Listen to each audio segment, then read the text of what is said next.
Graças a paz, irmãos, mais uma vez. Bebi aqui, não sei nem de quem era, mas eu bebi.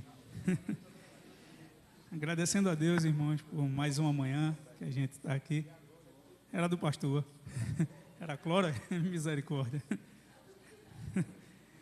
Graças a Deus por mais uma manhã que a gente está aqui para louvar o nome do nosso Deus, adorar a Deus.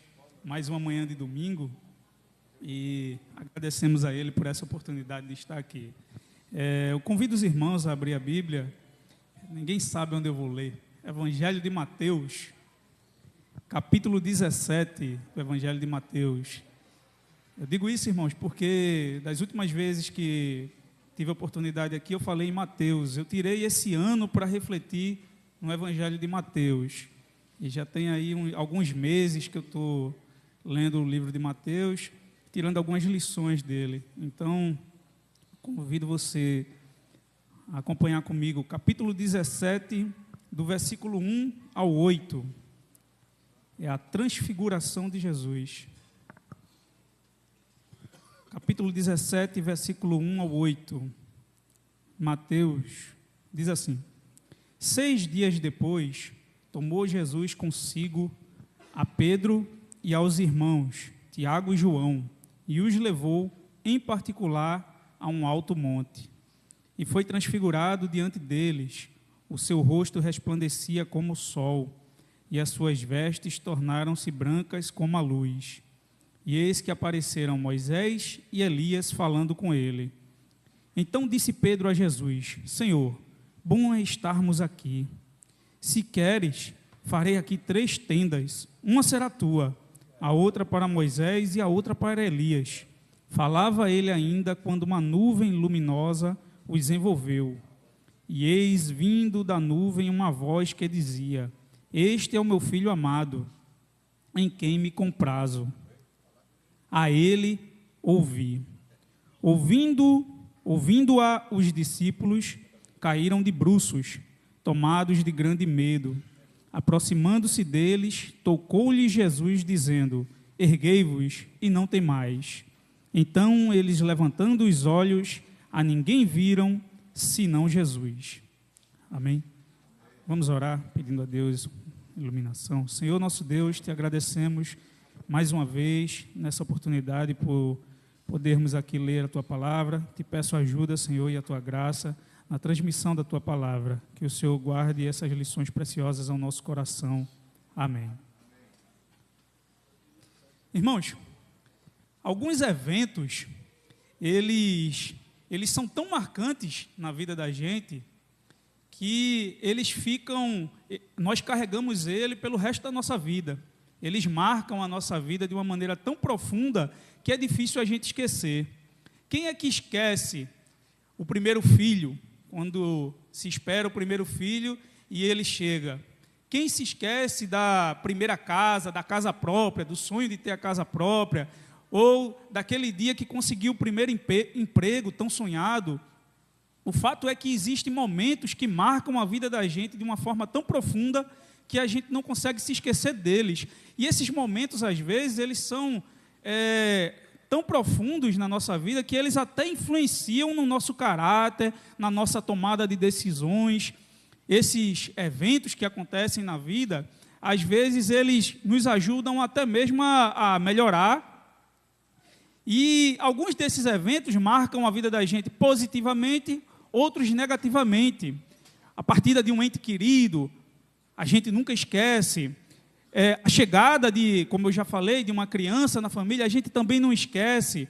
Então, a nossa vida ela é moldada por eventos. E esses eventos, eles ditam muitas vezes o tipo de vida que nós vamos viver. E aqui, irmãos, estamos diante de um evento desse.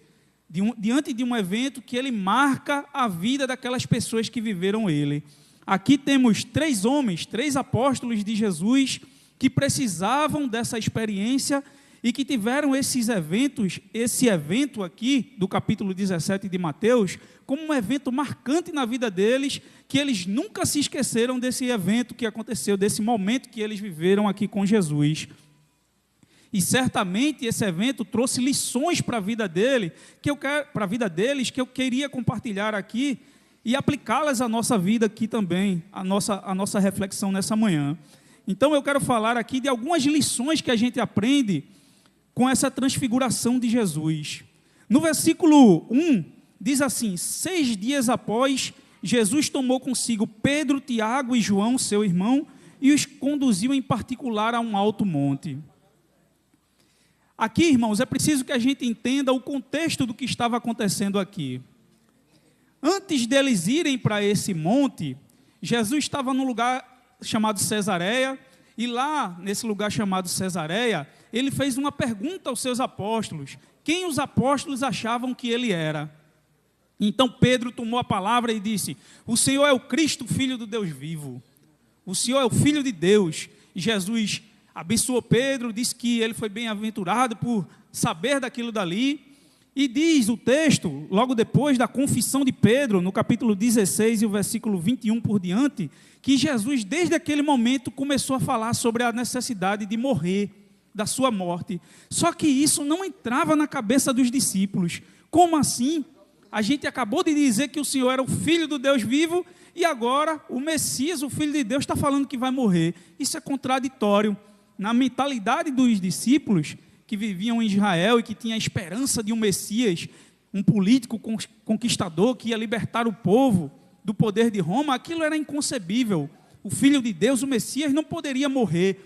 Então eles estavam relutantes em aceitar aquilo, eles não queriam aceitar que o Messias poderia morrer, e eles não conseguiam compreender aquilo. E Jesus percebeu isso. Jesus percebeu essa dificuldade nos discípulos, e ele foi ali, pegou no círculo mais próximo dele, naqueles que lideravam ali, Pedro certamente, Tiago e João, que eram influentes ali no grupo de discípulos, e chamou eles para um monte. E o interessante, irmãos, é que essa passagem bíblica ela é relatada por 3 evangelistas. Mateus, Marcos e Lucas falam isso. Mateus no capítulo 17, Marcos no capítulo 9, versículo 2, e Lucas no capítulo 9, versículo 28, também narra essa história. Cada um deles traz uma informação diferente, uma informação que acrescenta em toda a nossa história. E a primeira lição que eu trago nesse texto está baseado no relato de Lucas. Mateus diz que Jesus levou eles para um alto monte. Mas para que Jesus levou esses discípulos para um alto monte? Lucas esclarece, ele diz, no capítulo 9, o versículo 28 de Lucas, Lucas diz: e aconteceu que quase 8 dias depois dessas palavras, tomou consigo Pedro, a João e a Tiago, e subiu ao monte para orar. E aqui eu extraio a primeira grande lição desse momento de transfiguração, dessa experiência importante na vida desses homens, que é a importância de orar. Jesus, vendo a dúvida e a dificuldade dos seus discípulos naquele momento, diante de uma grande declaração de que ele precisava morrer, e os discípulos, sem entender aquilo, Jesus viu que havia um problema no seu círculo de discípulos, e a primeira coisa que Jesus fez foi levar eles a um alto monte para orar. Aqui Jesus, ele estava lidando com a falta de compreensão deles, e precisava que eles entendessem. E um comentarista do Novo Testamento, William Barclay, ele diz algo interessante sobre isso. Ele diz assim: quando Jesus tinha algum problema, ele não tratava de solucioná-lo pela mera força de seu pensamento. Ele não o levava para outras pessoas para obter um conselho humano, mas a um lugar solitário ele levava a Deus. Então, o próprio Jesus, o Filho de Deus, quando ele tinha um problema, o primeiro lugar que ele procurava era um lugar solitário para entregar a Deus. E Jesus, ele traz essa grande lição para a gente, a importância de orar. Precisamos, irmãos, resgatar esse hábito da oração em nosso meio. A oração que foi marcante na vida de Jesus, Jesus é o maior incentivador da oração em vários momentos, no Evangelho de Mateus, nos Evangelhos, Marcos, Lucas e João, a gente vai ver Jesus se separando para um lugar à parte para se dedicar à oração.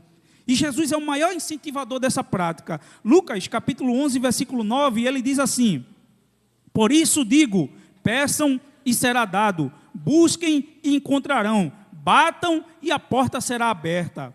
Lucas capítulo 18, versículo 1, diz assim: então Jesus contou a seus discípulos uma parábola para lhes mostrar que eles deviam orar sempre e nunca desanimar. Então Jesus, ele é o maior incentivador de uma vida de oração, da necessidade de se orar e se dedicar a Deus em oração. Diante disso, irmãos, a gente pensa, quanto tempo a gente tem gastado com oração na nossa vida? Quanto tempo diariamente a gente tem reservado para a oração? Se a oração era tão importante na vida de Jesus, dos seus discípulos, em toda a história da Bíblia, Paulo também fala: orai sem cessar, orando em todo tempo, com toda oração e súplica, orando uns pelos outros. Se a Bíblia fala tanto de oração, por que a gente tem, no contexto geral, a gente, evangélicos, principalmente brasileiros, por que a gente tem se afastado tanto da prática da oração? É só a gente observar os cultos de oração e a nossa própria vida devocional, que muitas vezes temos a tendência de negligenciar o período de oração, aquele momento de oração com Deus. Houve uma pesquisa científica, alguns pesquisadores da Universidade de Duke, eu lendo sobre isso, é uma universidade da Carolina do Sul, nos Estados Unidos, eles fizeram uma pesquisa científica a respeito dos benefícios da oração. A revista Vida e Saúde, ela publicou que nessa universidade, eles fizeram uma pesquisa e foi constatado, com muitos anos de estudo, 5 anos de estudo, 16 estudos foram feitos, que a oração, ela tem um benefício para a saúde física e mental. Ela alivia o estresse, ela ajudava a liberar alguns hormônios que trazia paz e tranquilidade para as pessoas. Um neurocientista, ainda sobre uma pesquisa sobre isso, ele fala que a oração, o ato de orar, ele tem um impacto no funcionamento do cérebro. Ele diz, o Dr. Fabiano de Abreu, que é um neurocientista, ele diz: o ato de orar também ajuda na liberação de neurotransmissores responsáveis pelo bem-estar geral, libera endorfina e dopamina, e isso explica a sensação de paz trazida pela oração. Sabe aquele momento que você se dedicou à oração? Você se lembra que quando orou, sentiu aquela paz, aquela tranquilidade? São esses hormônios liberados pelo ato de orar. Isso cientificamente tem um estudo que fala dos benefícios da oração. Então, Jesus incentiva a orar. A Bíblia o tempo todo incentiva a orar. Aprendemos que a oração é uma necessidade que tem benefícios físicos e mentais no ato de orar. Mas por que a gente ora tão pouco, irmãos? Por que nos dedicamos tão pouco à oração? Nos evangelhos nós vemos que Jesus sobe ao monte para orar e passa a noite toda orando. Às vezes a gente não consegue passar 15 minutos no dia em oração. Qual a razão a gente teria para não orar? É verdade que a oração, que encontramos algumas dificuldades em manter uma vida de oração, hábitos de oração. Ainda sobre esse texto, no capítulo 9 e o versículo 32 de Lucas, falando sobre a mesma história, Lucas diz assim: Pedro e os seus companheiros estavam caindo de sono, mas conservando-se acordado, viram a glória de Jesus e 2 homens que estavam com ele. Um dos grandes inimigos da oração é o cansaço. A gente enfrenta dificuldades de manter uma vida de oração por causa do cansaço e do sono. Muitas vezes a gente vai orar, se ajoelha ali ou se senta para orar e começa a refletir na oração. De repente a gente está dormindo, a gente está orando coisa que não tem mais nada a ver com aquilo que a gente começou na oração. Isso é o cansaço, irmãos. É um inimigo da oração. E ele faz parte da nossa vida. A vida é cansativa mesmo. É atividades diárias, filho para cuidar, trabalho, escola. Todas essas coisas consomem as forças da gente e são empecilhos e são dificuldades que precisam ser rompidas através do hábito da oração. E o interessante é que Lucas diz isso, que os discípulos estavam ali caindo de sono. Jesus estava lá orando perseverantemente, e os discípulos ali meio que dormindo, meio que acordados, falavam uma palavra ou duas ali para Deus, dormiam um pouquinho, mas eles estavam ali tentando. O texto diz, conservando-se acordados. Eles perseveraram no hábito de orar. Então, um dos grandes inimigos da oração que atrapalha a nossa oração, irmãos, é o cansaço. e diante do cansaço e do sono, a gente não pode se dar por vencido. Temos que aprender aqui com os discípulos, conservando-se acordados, perseveravam ali em oração. Um outro problema muito grande que enfrentamos quando estamos nos dedicando à oração ou querendo manter uma vida de oração são as distrações. A gente se distrai muito fácil, irmãos. Quando queremos orar, se concentrar, porque o hábito de orar, ele exige concentração. E às vezes, nesse momento, a gente tem uma dificuldade muito grande de se concentrar. São muitas distrações. Hoje em dia, todo mundo tem TDAH, todo mundo descobriu que tem TDAH, né?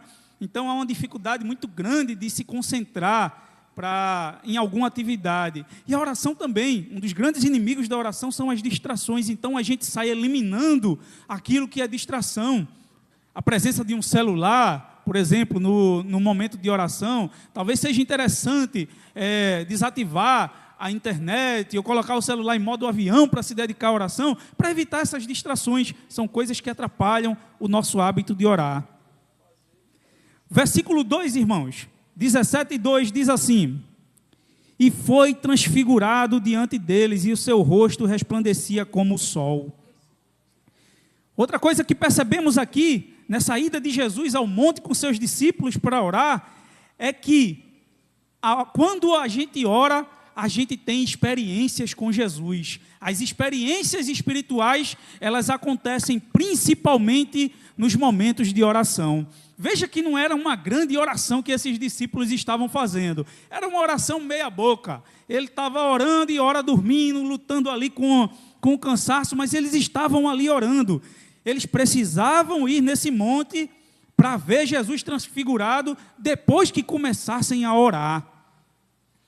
E aqui, irmãos, traz uma reflexão para a gente, que a oração, o momento de oração, é a única porta para a experiência com Deus. A gente vive em um tempo, em um momento, que as pessoas gostam muito de sentir. Sentir é importante. Nos nossos hinos, a gente escuta falar sobre: eu quero estar no Santo dos Santos, eu quero estar na tua presença, eu quero conhecer a Jesus, eu quero estar mais perto de ti, Jesus. Mas o único caminho que a Bíblia revela para se aproximar mais de Deus, para se colocar na presença de Deus, é a porta da oração. Sem oração, não chegamos à presença de Deus. Sem orar, nós não podemos nos aproximar de Jesus e ter experiências com Deus. Então, o único caminho para a oração, ele é através das experiências. O único caminho para as experiências com Deus é através da oração, o hábito de orar. Essas coisas, elas virão, as experiências, elas virão, mas somente quando a gente se dedicar à oração. Uma segunda lição, irmãos, que aprendemos aqui nesse texto, nessa história que Mateus narra, é sobre a importância das experiências espirituais. Primeiro, a gente aprende como lição a importância de orar. Segundo, a importância das experiências espirituais. Esse momento, essa experiência de Jesus com seus discípulos, eles precisavam ter. Eu disse que eles estavam num momento de dúvida e dificuldade para compreender, e o que aguardava eles ia ser um momento muito difícil. Os irmãos sabem que no começo da igreja ali foi muito difícil, muita perseguição, e eles precisavam de algo que ficasse na sua memória, uma experiência que acompanhasse ele pelo resto da vida desses discípulos, e de forma que eles não esquecessem dessa experiência, que servisse de combustível para eles se manterem firmes na vida, na sua caminhada cristã. Há experiências que marcam a nossa vida, e essa experiência, a importância dessa experiência, foi para marcar a vida desses apóstolos. 3 homens estavam ali, Pedro, Tiago e João. Um morreu muito cedo na história da igreja, que foi Tiago. A morte dele está lá no capítulo 12 de Atos, e não deu tempo de escrever uma carta, mas Pedro e João escreveram sobre essa experiência do capítulo 17 de Mateus. Observe, Evangelho de João, capítulo 1, versículo 14. João diz: e vimos a sua glória, glória como unigênito do Pai. Quando João falava isso, ele se lembrava, muito provavelmente, desse momento que ele viu a glória de Jesus, viu Jesus transfigurado. 2 Pedro, capítulo 1, versículo 18, Pedro diz: ora, nós ouvimos esta voz vinda do céu quando estávamos com ele no Monte Santo. Observe, isso ficou na memória de Pedro, ficou na memória de João, que eles aqui já velhinhos, no fim da sua vida, eles ainda estavam refletindo e relembrando esse momento que foi tão marcante na vida deles. E há momentos, irmãos, que precisamos recorrer às nossas experiências. Há momentos que é necessário recorrer àquela experiência do passado, aquilo que a gente viveu no passado, que foi difícil e a gente teve que lutar contra ela, mas a gente venceu. Mas aquilo ficou marcado tão profundamente na vida da gente, que quando vem outras coisas, outros momentos, outras dificuldades, a gente lembra do que já passou no passado e aquilo é fichinha, vai passar fácil, porque a gente já passou por coisas, já tivemos experiências profundas com Deus. Então precisamos lembrar das experiências. As experiências, elas são importantes na nossa vida para os momentos de dificuldades.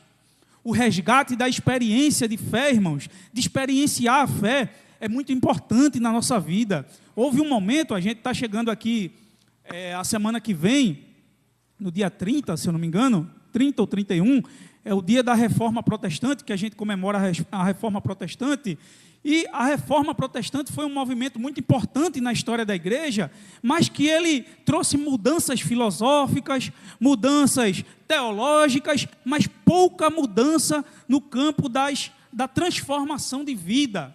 E durante muito tempo, quem nascia em um país católico era católico de nascimento. Quem nascia num país protestante era protestante de nascimento. Eles não viviam a experiência da fé. Até que em um certo momento, principalmente no século XVIII, na Inglaterra, houve um avivamento entre os metodistas que resgatou a importância da experiência na vida do cristão. Não é somente ser cristão. Ser cristão é quando a gente nasce cristão. Mas eles enfatizaram a necessidade de se tornar cristão. Eu sou cristão porque eu nasci como cristão, mas eu me torno cristão quando eu passo a experienciar a fé em Jesus e sentir Ele transformando a minha vida. Quando a minha vida é transformada, eu passei a experienciar a fé. Então, as experiências de fé, elas são muito importantes na vida da gente. Experienciar a fé, viver a fé no meu dia a dia, no meu trabalho, na minha escola, em casa, lá lavando um prato e sentir Deus dentro do meu coração, sentir a presença, a experiência de que Deus está guiando a minha vida, ter momentos de experiência com Deus, é o que aprendemos nesse texto, a importância de ter experiências com Deus, e essas experiências vêm através da oração. No versículo 4, irmãos, tem um alerta para nós aqui nesse texto, diz assim, versículo 4, então disse Pedro a Jesus, Senhor, bom é estarmos aqui, se queres, farei aqui 3 tendas, uma será tua, a outra será de Moisés, e a outra é de Elias. A gente não precisa de nada não, só o Senhor, Moisés e Elias, a gente fica aqui sem tenda nenhuma. Pedro estava preocupado com uma coisa aqui, irmãos, que é um alerta para a gente. Lucas, ele revela o que é que Pedro queria. No capítulo 9, versículo 33 de Lucas, ele diz assim, quando estes começaram a se afastar, ou seja, quando Elias e Moisés começou a se afastar de Jesus, Pedro lhe disse, mestre, bom estarmos aqui, façamos 3 tendas. O que é que Pedro queria ali, Vitor? Pedro estava querendo prolongar a experiência boa de estar ali no monte com Jesus, de estar ali naquele monte vendo aquela visão gloriosa, Moisés e Elias falando com Jesus, aquela transfiguração, aquele momento glorioso ali. Pedro estava querendo fazer aquela experiência perdurar, ela continuar mais do que ela deveria. Quando ele viu Moisés e Elias indo embora, ele, opa, não, meu amigo, vem cá, eu faço umas tendas aqui para eles, mestre, para a gente manter aqui, eu não quero voltar lá para baixo não, para a vida comum não, eu quero viver aqui. E Lucas revela isso, mas aquele pedido de Pedro, o próprio Lucas diz que ele não sabia o que estava pedindo ali, ele não sabia, ele estava falando coisa com coisa ali. Por quê, irmãos? O alerta que nós trazemos aqui é que precisamos lembrar que as experiências, elas são boas, elas são importantes, mas elas passam. Toda a experiência espiritual, toda a experiência que a gente tem, um momento marcante na nossa vida, a vinda daquele filho, a conquista da casa própria, a luta contra uma enfermidade, todas as nossas experiências espirituais que você teve ou que eu tive, elas passam, elas vêm, mas elas passam. E a experiência de Pedro e esses discípulos foi tão importante, tão necessária, mas ela passou. E depois que passam, o que fica são as convicções que a gente adquire na nossa caminhada com Cristo, na nossa caminhada cristã. As experiências vão servir apenas como lembranças profundas para a gente permanecer mais firme e recorremos a ela quando a gente estiver passando por alguma dificuldade. Mas o que fica para sempre é a nossa convicção de fé em Jesus Cristo. Elas importam, mas elas passam.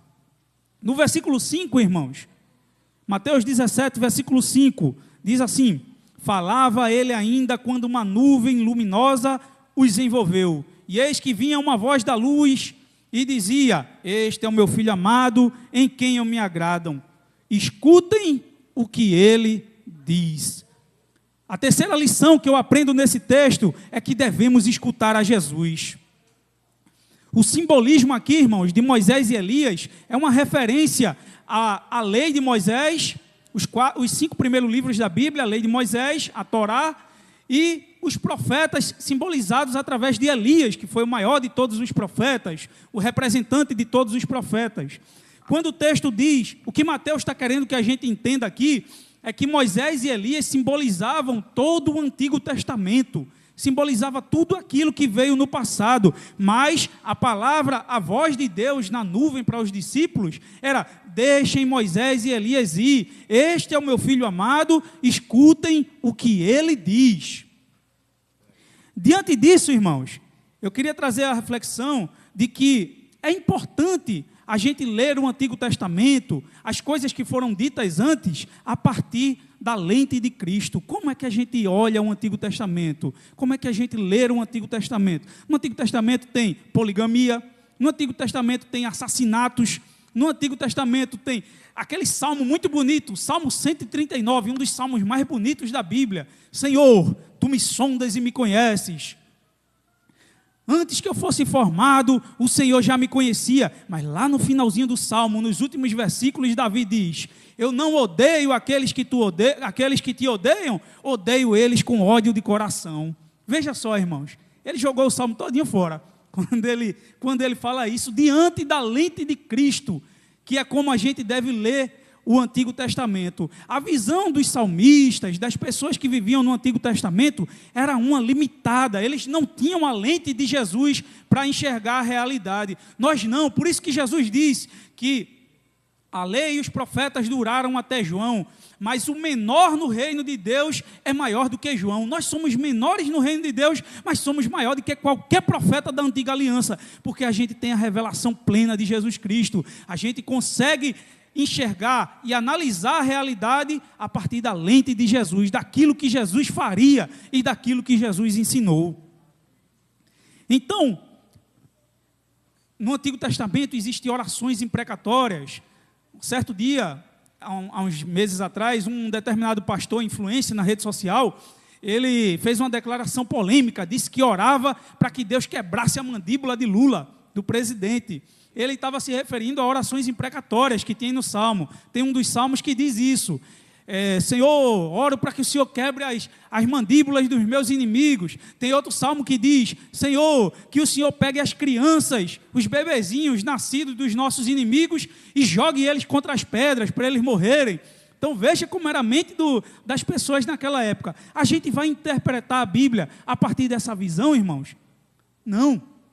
A gente interpreta a nossa realidade a partir daquilo que Jesus diz. Por isso que Deus diz a Pedro e aos apóstolos ali: este é o meu filho amado, escutem o que ele diz. Deixe Moisés e Elias irem embora, já passou o tempo deles. E toda leitura que a gente fizer do Antigo Testamento tem que ser com a lente e com os óculos de Jesus. Precisamos tomar muito cuidado com isso, irmãos. A quem nós estamos ouvindo na nossa rede social? A quem você costuma ouvir no seu dia a dia? Quando todos vão embora, só fica Jesus para a nossa reflexão. E para encerrar, irmãos, a última lição que eu aprendo no texto, baseada no versículo 8, a quarta lição, diz assim: então eles, levantando os olhos, não viram a mais ninguém, senão a Jesus. Quando todo mundo vai embora, quando os grandes heróis da nossa fé, eles vão embora, só um que fica, irmãos, e é Jesus.